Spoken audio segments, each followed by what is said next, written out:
وہ بچپن سے ہی بچوں کو سکول میں گن چلانا سکھاتے ہیں، تو سامنے جو ٹارگٹ لگاتے ہیں اس پہ پاکستان لکھا ہوتا ہے۔ تو آپ کیا سمجھتے ہیں کہ اس اٹیک کے اندر جو ان کی پلاننگ تھی وہ کس حد تک کامیاب ہوا ہے؟ جو ادھر سے لبنان والے ان کو بھی تباہ کر دیا، اور جو اردن ہے وہ تو پہلے ان کا اپنا ہے، اور اب آگے جو شام وہ بھی گیا، عراق میں امریکہ کا بہت بڑا اڈا ہے، تو اس کے بعد آ گیا ایران، اب وہاں پہ حملہ ہے، اس کے بعد پھر آپ لوگوں کی باری ہے۔ کیا ایران کی یہ اپنی ذاتی سکت ہے یا کچھ واقعتاً کچھ ملک اس کو سپورٹ کر رہے ہیں؟ یہ بیچارے آدھے تیتر آدھے بٹیر، ان کی خارجہ پالیسی بالکل فلاپ ہے۔ یعنی ایران سمجھتا رہا کہ یہ میرے ساتھ صحیح ہے تو کسی اور کے ساتھ غلط ہوں گے، وہ ان کے ساتھ بھی وفادار نہیں تھے۔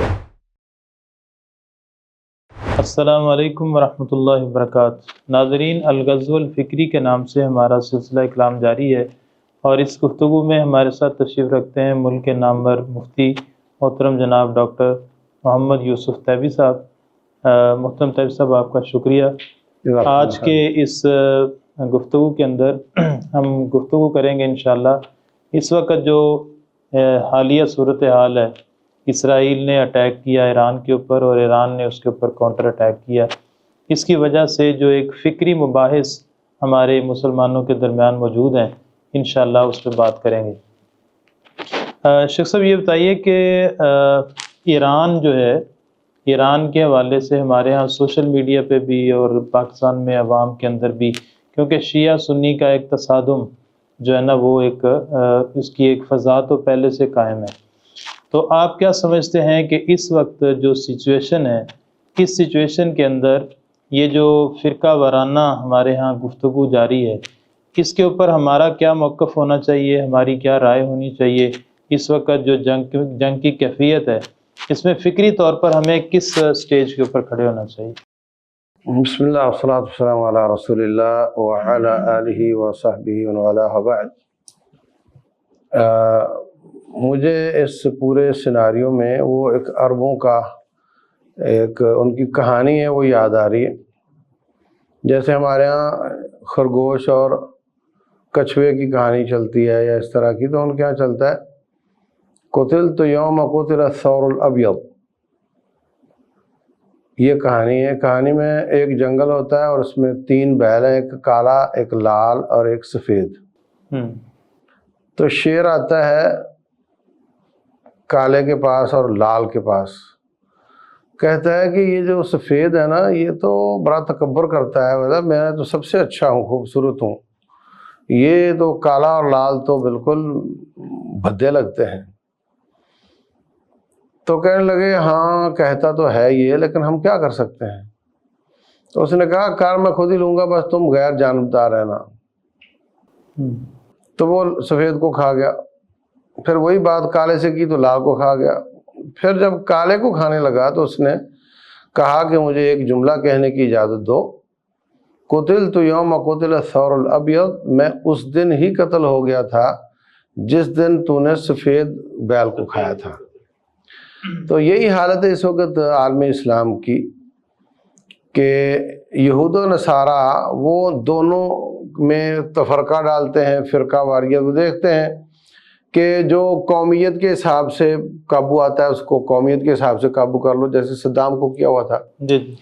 اور جو ایمان کے حساب سے تو اس میں پھر یہ شیعہ سنی کا جھگڑا، اس میں آ جاؤ۔ اور جو خارجی اور غیر خارجی کے جیسے القاعدہ اور دوسرے تیسرے ہیں، تو ان کو لڑاؤ۔ کتنی ہواد ہوگی آپس میں۔ ہاں، تو یہ محلے کی مسجد کی لڑائی بڑھاتے بڑھاتے انٹرنیشنل لیول تک جا چکی ہے، اور وہ عربوں سے ڈیل کرتا ہے الگ، اور یہ جو ایران اور ایران کے جو ایسٹس ہیں ان سے ڈیل کرتا ہے الگ۔ تو عربوں سے کہتا ہے کہ یہ تمہیں کھا جائیں گے، ہمارا دفاع حاصل کرو، تو وہ ان کا دفاع لیتے ہیں۔ تو پھر وہ دباؤ ڈالتا ہے، یہ بے حیائی کرو، یہ کام کرو، وہ کرو، وہ اپنا پورا کام کرتا ہے، اور ان کو الگ سے پوری کوآرڈینیشن دیتا رہا ہے۔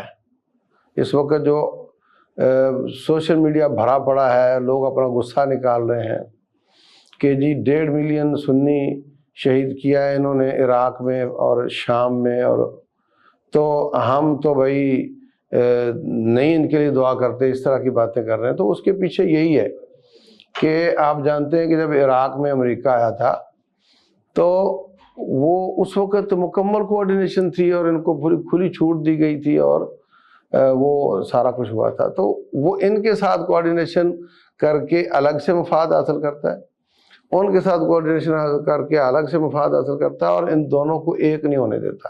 اس میں شخص اگر اس تناظر میں دیکھیں جیسے یعنی روس کے خلاف سپورٹ کیا جو ہے نا مجاہدین کو امریکہ نے، پھر انہی مجاہدین کے خلاف خود ہو گیا. ہاں تو بالکل ایسے ہی ہے، اس کو تو اپنا مفاد چاہیے نا. تو اب ان سے عربوں سے ابھی پچھلے دنوں چکر لگایا، اپنے مفاد حاصل کیے ہیں. تو ان سے مفاد جو لینے تھے وہ اب مزید کوئی لسٹ ان کے پاس نہیں ہوگی تو حملہ کر دیا ہے. تو ہمیں اس موقع پر قطعی طور پر فرقہ واریت والی سوچ کو چھوڑ کر ہمیں یکمشت ہو کر امت اسلامیہ کو ہمیں اس کا مقابلہ کرنا چاہیے. انہوں نے ہمیں لائن میں لگایا ہوا ہے.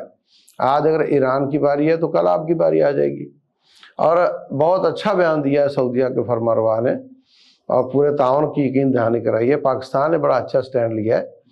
تو اگر وہی لکیر پیٹتے رہیں کہ ایران نے کیا کیا، سوریہ میں کیا کیا، عراق میں کیا کیا، ادھر کیا کیا، تو پھر تم چلو تو گاڑی تو نکل جائے گی. دوسرا ان کی جو پلاننگ ہے وہ کامیاب ہو جائے گی، ان کی پلاننگ کامیاب ہو جائے گی. تو اس لیے ہمیں وہ ماضی کو ایک سائڈ پر رکھ کر کندھے سے کندھا جوڑ کر دشمن کا مقابلہ کرنا چاہیے. ابھی دیکھیں نا، میں گاڑی چلا رہا ہوں، لائٹ میری بھی فل ہے، سامنے والے کی بھی فل ہے، ہم دونوں کو تکلیف ہو رہی ہے. تو میں اپنی ڈیم کروں گا تو بس اوقات وہ بھی ڈیم کر لیتا ہے. تو ہاں، تو اگر ہم ڈیم رکھیں گے تو اللہ تعالیٰ ان کو بھی ڈیم کرنے کی توفیق دے دے. اور ویسے اس میں شیخ جو ان کی پارلیمنٹ میں شکریہ ادا کیا گیا اور پاکستان کا، تو اس سے ایک پازیٹیو جو ہے نا وہ دونوں اطراف میں ایک اچھی بالکل آیا. تو اس سے مطلب آپ پہل کر لیں نا، آپ پچھلے جو اختلافات اس کو ہوا دینے کی بجائے آپ پہل کر لیں. آپ کے اوپر بات آئی ہے تو آپ نرم ہو جائیں تو اللہ تعالیٰ ان کو بھی نرم کر دے. تو اس طرح امت اسلامیہ میں ایک کی اور ایک جان ہونے کی شکل بنے اور پھر اس کا دشمن کا مل کر مقابلہ کیا جائے، بجائے اس کے کہ ان بیلوں کی طرح اپنی باری لگائی ہو اور ہم ایک دوسرے کا ان کا تعاون کر رہے ہوں ایک دوسرے کو ختم کروانے میں.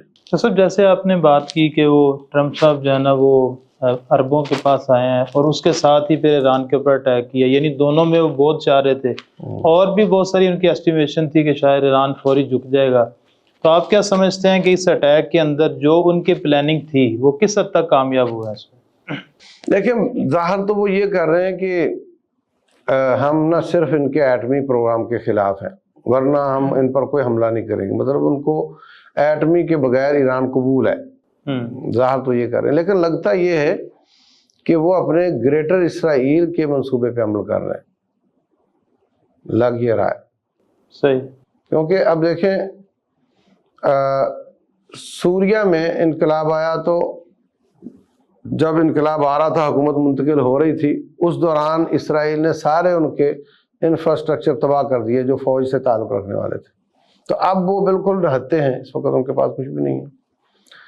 اور جو ادھر سے لبنان والے ان کو بھی تباہ کر دیا، اور جو اردن ہے وہ تو پہلے ان کا اپنا ہے، اور اب آگے جو شام وہ بھی گیا. عراق میں امریکہ کا بہت بڑا اڈا ہے، تو اس کے بعد آ گیا ایران، اب وہاں پہ حملہ ہے. اس کے بعد پھر آپ لوگوں کی باری ہے. تو اس لیے رشیا داغستان سے چلا، چیچنیا، ازبکستان، ترکمانستان، کرغیزستان، آذربائیجان، سب کھاتا کھاتا جب افغانستان پہنچا تو پاکستان نے کہا کہ یہ افغانستان پر حملہ نہیں ہے، پاکستان پر حملہ ہے اور ہم اس کا مقابلہ کریں گے. ضیاء الحق صاحب نے یہ، تو اس کا نتیجہ یہ نکلا کہ وہ وہاں نہ صرف رک گیا بلکہ 15 ٹکڑوں میں پاش ہو گیا. تو یہ پاکستان پچھلے تقریباً 40 سال سے حالت جنگ میں ہے اور اس نے بہت تجربات حاصل کیے ہیں، بہت ٹیکنالوجی حاصل کی ہے. تو یہی وجہ ہے کہ وہ بہت مثبت کردار پیش کر رہے ہیں اس میں، اور یہی وجہ ہے کہ ایران ان کا شکریہ بھی ادا کر رہا ہے. اس میں شیخ جو گریٹر اسرائیل کی آپ نے بات کی، کیا ان کے جو وہ تو باقاعدہ نقشے بھی بنے ہوئے ہیں نا، تو اس میں یہ ہمارا علاقہ بھی انہوں نے یعنی پاکستان اور یہ والے علاقے اس میں شامل؟ پاکستان کا علاقہ اس نے گریٹر اسرائیل میں تو نہیں رکھا، لیکن یہ بات آپ سمجھیں کہ وہ بچپن سے ہی بچوں کو سکول میں گن چلانا سکھاتے ہیں، تو سامنے جو ٹارگٹ لگاتے ہیں اس پہ پاکستان لکھا ہوتا ہے۔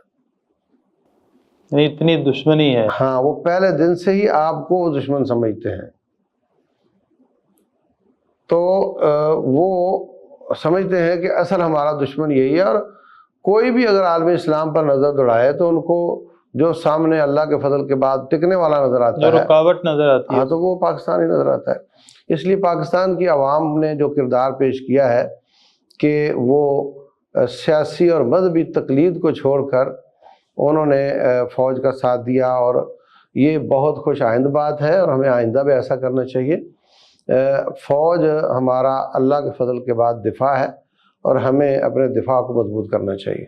سر صاحب یہ اس میں جو ہے نا اس وقت ہمارے آرمی چیف جو ہیں وہ امریکہ میں ہیں، اور ایک بہت بڑا سوشل میڈیا کے اوپر ایک سمجھیں کہ ایک فکری طور پہ ان کی شخصیت کو لے کے ہمارے ہاں سیاسی اختلافات میں بھی، فوج میں ابھی انڈیا کے ساتھ جنگ میں کچھ بہتر ہوا مورال، لیکن اس سے پہلے جو سیاسی حالات تھے اس میں بھی بہت زیادہ۔ تو آپ کیا سمجھتے ہیں کہ کیا امریکہ پاکستان پہ دباؤ ڈال رہا ہے کہ وہ جو ہے نا ایران کے جو یعنی اسرائیل کا ساتھ دے، یا ایران کے ساتھ جو ہے نا وہ جو کھڑا ہے اس کو؟ تو آپ اس کو کس نظر سے دیکھتے ہیں؟ دیکھیں، پہلی بات تو یہ کہ جو پچھلے مہینے 6/7 کی رات کو حملہ ہوا پاکستان پہ، پھر پاکستان نے ریٹیلیٹ کیا، اور پھر 10 تاریخ کو جو پاکستان نے جواب دیا، اس کے بعد پوری دنیا کے جو پیرامیٹر وہ چینج ہو گئے ہیں۔ تھانے دار جو ہوتا ہے نا، ہمیشہ ظالم اور مظلوم نہیں دیکھتا، وہ دیکھتا ہے کہ جیتنے والا کون ہے، اور جیتنے والے کا ساتھ دو گے تو امن ہو جائے گا۔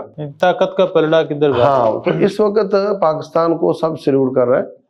اب دباؤ والی شکل تو نہیں مجھے لگ رہی، اب لالچ ہو سکتے ہیں کہ ہم تمہیں یہ تجارت کا موقع دے دیں گے، ہم تمہارے یہ قرضے معاف کر دیں گے، تمہارا یہ کام ہمارا کر دو۔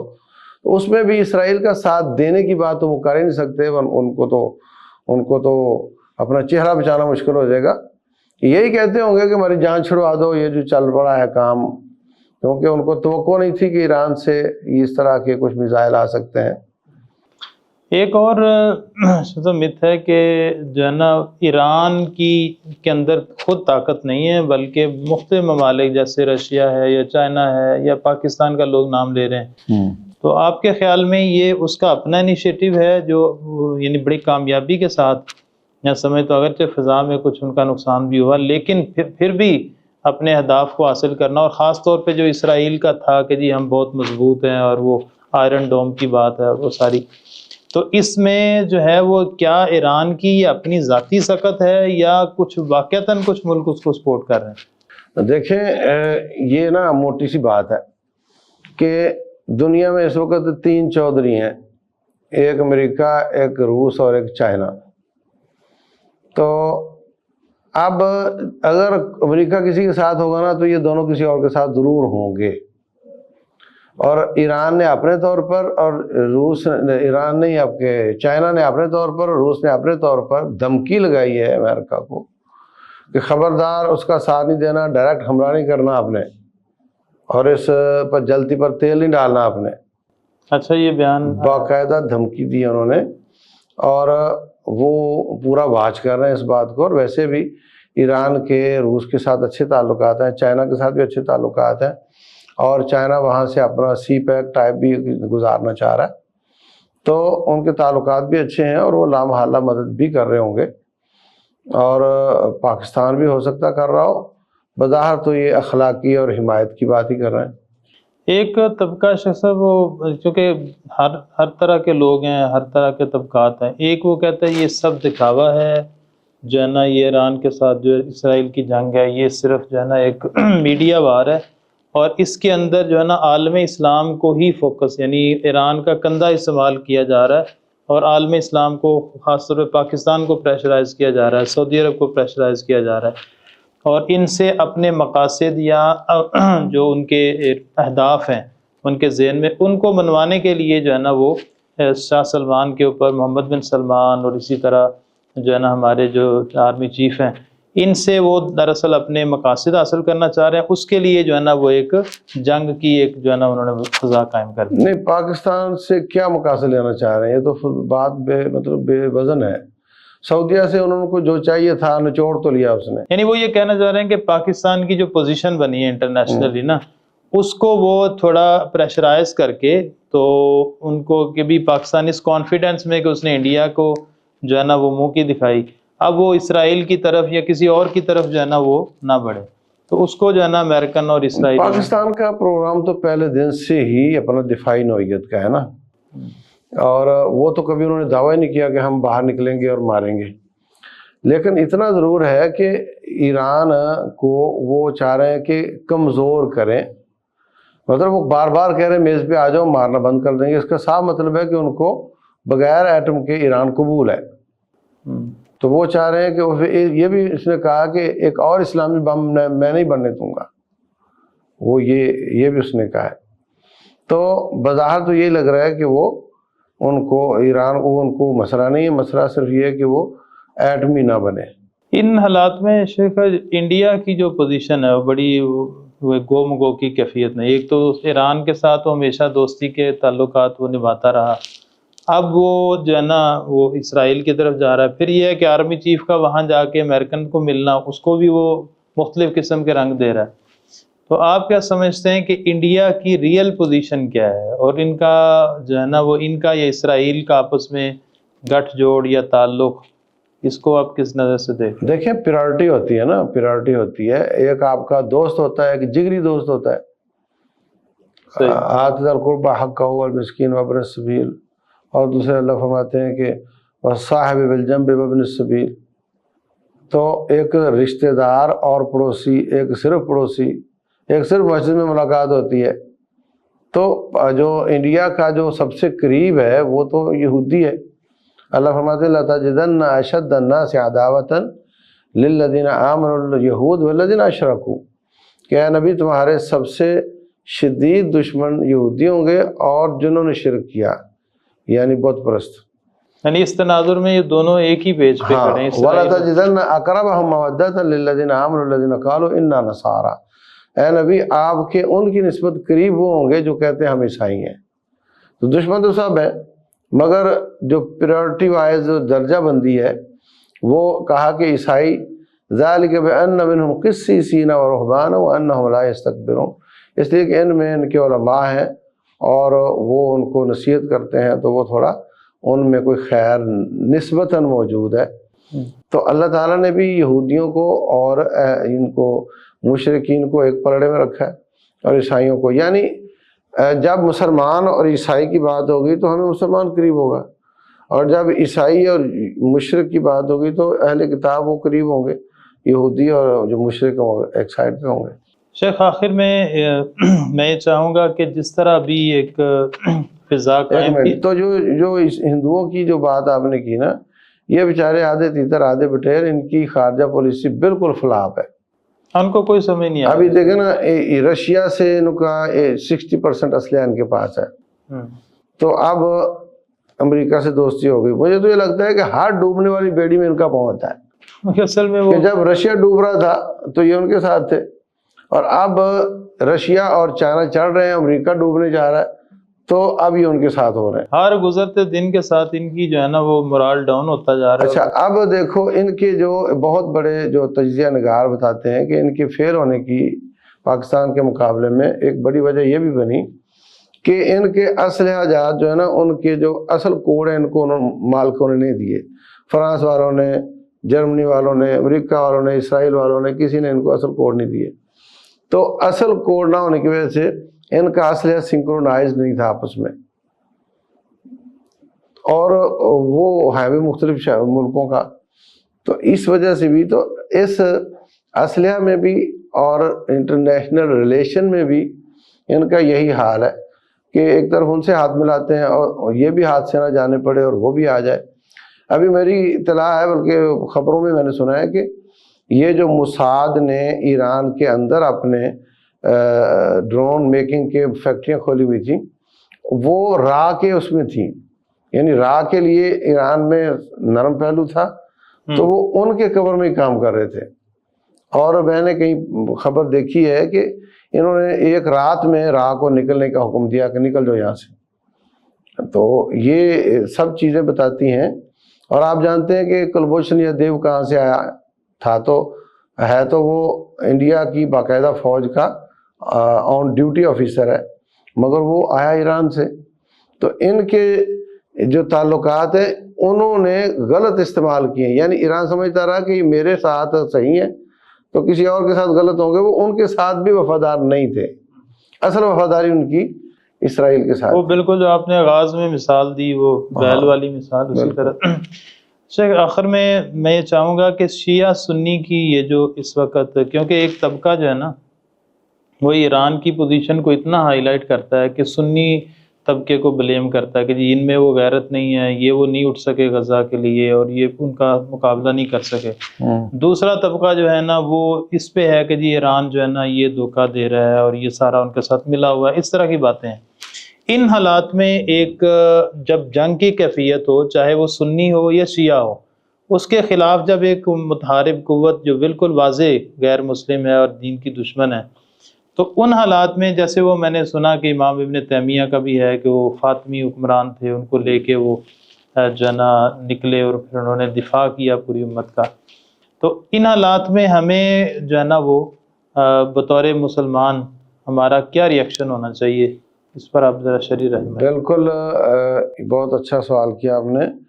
میں شروع میں بھی کہہ چکا ہوں کہ یہ کلمہ پڑھتے ہیں، ان کا ماضی کتنا کیسا ہے اس کو ڈسکس کرنے کی بجائے ہمیں مثبت جواب دینا چاہیے، اور دے رہے ہیں۔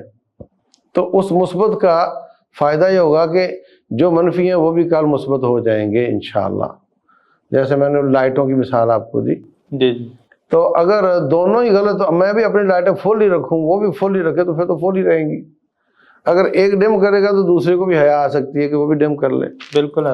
تو بہت اچھا جواب دیا سعودیہ نے، بہت اچھا جواب دیا امارات، قطر نے، پاکستان نے، اور یہی حق بنتا ہے نچلے لیول پہ جماعتوں کو بھی اور افراد کو بھی کہ وہ اپنے فرقہ واریت کی باتیں نہ کریں، اور اس وقت ایک مٹھی ہو کر جو بڑے دشمن ہیں ان کا مقابلہ کیا جائے۔ اور جب انسان قریب آتا ہے، کسی بہانے قریب آتا ہے، تو پھر وہ آہستہ آہستہ گھستے کے ساتھ کچھ توفیق مل جاتی ہے اصلاح کی بھی۔ تو یہی میں تو سمجھتا ہوں کہ ہمیں ان چیزوں کو ہوا دینے کی بجائے، مطلب ایک دونوں طرف سے جو ایک فرقہ واریت ہے، تو کوئی نرم پڑے گا تو دوسرا بھی پڑے گا نا، ابتدا تو کوئی کرے نا۔ تو یہ بہت اچھا انیشیٹو ہے سعودیہ، قطر، امارات اور پاکستان کی طرف سے، بلکہ ترکی کی طرف سے بھی۔ تو ہمیں پرانی باتوں کو ایک سائڈ پہ رکھ کر ہمیں ایک مٹھی ہو کر آنے والے دشمن کا مقابلہ کرنا چاہیے۔ بہت شکریہ شیخ۔ جس طرح کہتے ہیں جی ہر شر کے اندر بھی کوئی خیر چھپی ہوتی ہے، آج کی جو ہماری گفتگو تھی اس کے نتیجے میں یہ سمجھ آتی ہے کہ دشمن نے یہ سمجھا کہ شاید اس اٹیک کے ساتھ مسلمان منتشر ہوں گے، لیکن اللہ کے فضل سے اس جنگ کے بعد، ایران کے اوپر اٹیک کے بعد، مسلمان جو فرقے ہیں، خاص طور پہ شیعہ اور سنی، ان کی بجائے اس کے کہ ایک دوسرے سے نفرت بڑھے، اوورآل الحمدللہ محبت بڑھی ہے، اور اس کو اور زیادہ ہونا چاہیے۔ جو طبقات آج بھی اس کو ہوا دے رہے ہیں، چاہے وہ سنی طبقے سے ہیں چاہے شیعہ طبقے سے ہیں، ان کو اپنے اس طرز عمل پر نظر ثانی کرنی چاہیے، اور ان حالات میں جو واضح اللہ کا دشمن ہے، اسلام، اللہ اور اس کے رسول کا دشمن ہے، اس کے خلاف اپنی زبان، اپنی قلم اور اپنی صلاحیتیں اس کو صرف کرنا چاہیے۔ بہت شکریہ، اجازت دیجیے، اللہ حافظ، السلام علیکم ورحمۃ اللہ وبرکاتہ۔